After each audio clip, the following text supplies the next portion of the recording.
Okay, I'm into the left side of the window frame. And here's one of the reasons why I don't like metal corner bead, because it rusts. And look at these now. Look at this now. So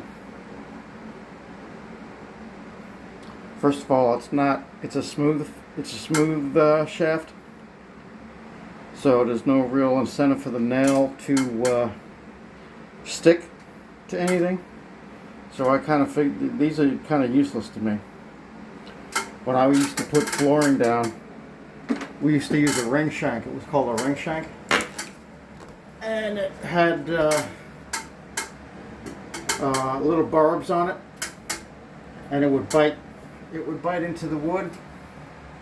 You know, because obviously it wasn't a concrete subfloor; it was a wood subfloor. So we were putting underlayment down, or you know, whatever the case may be. But you want to use fasteners that are barbed, that will actually bite onto whatever you're trying to attach. So anyway, I just wanted to give you a little shot. What I think I'll do is I'll pause this, and as I get more into it, I mean, look here, see?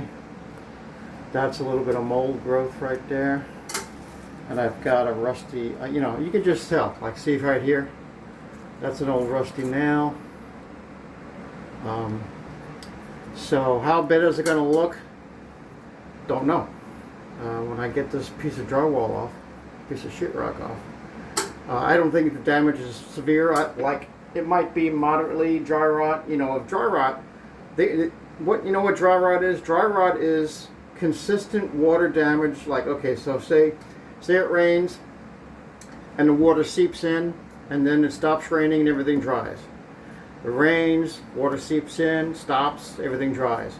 Dry rot is consistently wet dry cycle over a period of time, to where the wood just degrades and starts actually, you know, deteriorating. You know, it will just fall apart. And that's because wood has moisture in it. I mean, wood does not like to be totally dry. Wood always has a moisture content.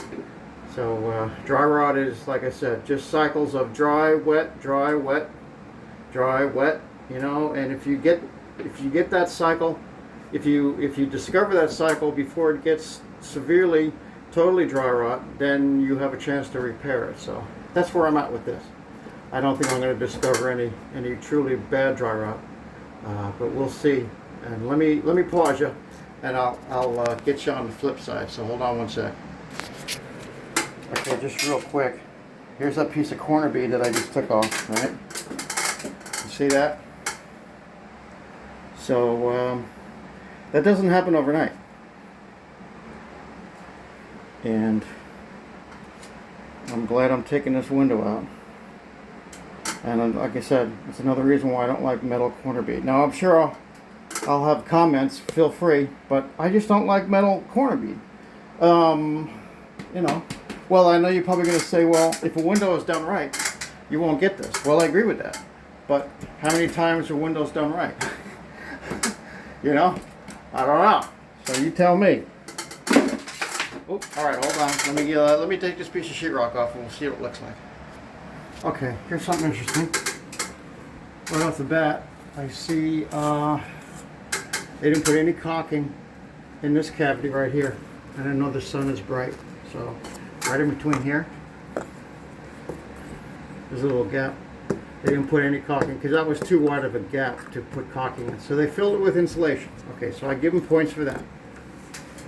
And you can see caulking here. So what they did was, you see this line of this bead of caulk right here? Might be hard to see. Wait. It might be. Okay, let me see.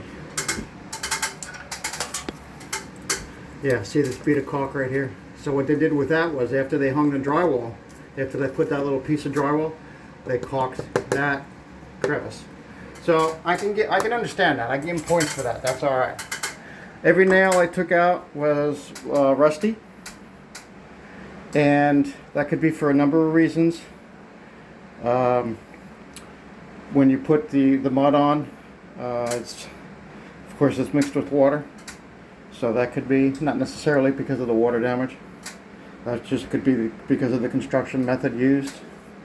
And I think this might have been the worst one. Yes, it was the worst one. So, yeah. As far as dry rot, I don't see any, which is a good sign.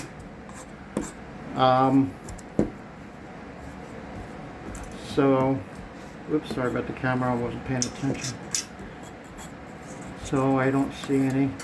I can see my house wrap. See that? That looks like, no, wait a minute. That's on the inside. What is that?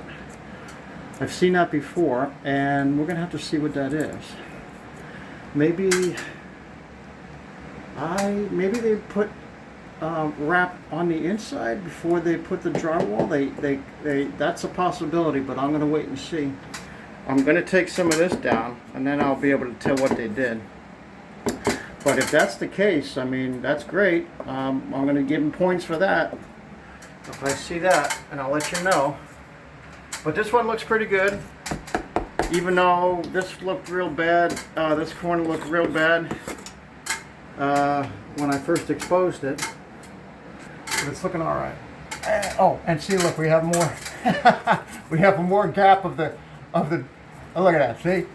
I see. I don't think the guy had a. I think he was relying on the caulking gun and then whatever he could do. But he discovered that. All right, he was like, okay, that's too big of a gap. Let's get some insulation. So I was like, all right, let's try it with caulk first. And then, nope, that's not gonna work. Let's get some insulation. Yeah, there you go. All right. I'm having my fun. What the heck, right? What the hey? What the hey? I think I'm gonna leave that top part for now, only because I don't want to pull this mini blind down yet, because it is giving me a little privacy. So I think I'm gonna leave that be. Let me get off the squeaky. Let me get off the squeaky thing. Yeah, I made a little bit of a mess, but what else is new? But there's that corner bead. That's the left side bottom. That's the left bottom corner bead, right? Here's the. I'll just leave it there. Here's the right side, the base of the window. That's the right side.